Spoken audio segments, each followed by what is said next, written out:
Wait. బాబాయ్ కూతురు marriage ఉందని చెప్పేసి అమ్మ నాన్న అయితే నా దగ్గరికి వచ్చి ఇంతకు ముందు 2 వీక్స్ బ్యాక్ అమ్మ నాన్న వచ్చారని వీడియోస్ పోస్ట్ చేశాను కదా. మళ్ళీ బాబాయ్ వాళ్ళ కూతురుది మ్యారేజ్ ఉందని చెప్పేసి మళ్ళీ వచ్చారనమాట 2 వీక్స్ తర్వాత. వాళ్ళు వెళ్ళి 2 వీక్స్ అయినా అమ్మ నాన్న మా కోసం ఏమేమి తీసుకొచ్చారో ఇప్పుడైతే మీకు చూపిస్తాను, చూసేయండి. అంతకు ముందు కూడా వస్తూ చాలా లగేజ్ తీసుకొచ్చారు, అదైతే మీతో షేర్ చేసుకోలేదు. ఇప్పుడైతే ఏమేమి తీసుకొచ్చారో చూపిస్తాను, చూసేయండి. ఇవి వచ్చేసి కారపూస అనమాట, నాకు ఎంతో ఇష్టమని మా అమ్మ అయితే నా కోసం చేస్తుంది. ఇది వచ్చేసి వాళ్ళ అల్లుడి కోసం అనమాట, రోట్లో వేసి దంచిన చింతతొక్కు పచ్చడి అనమాట. నా హస్బెండ్ కి అయితే చింతతొక్కు పచ్చడి అంటే చాలా ఇష్టం అనమాట. సో వాళ్ళ అల్లుడి కోసం చింతతొక్కు పచ్చడి అయితే ఇవి వచ్చేసి చెట్టు నుంచి అప్పుడే కోసం ఫ్రెష్ మునక్కాయలు అనమాట.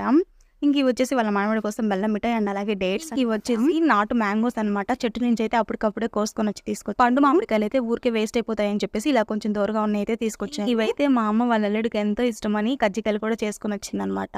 ఇంకా నేరేడుకాయలు కూడా తీసుకొచ్చారు. అంటే ఇక్కడ ఉండవని కాదు, అమ్మ నాన్న ప్రేమ అంటే అలా చాలానే మరిచారు. వీడియోలు ఎంతైతే సరిపోవట్లేదు. వెయిట్ ఫర్ వీడియో నచ్చినట్లయితే లైక్ అండ్ సబ్స్క్రైబ్.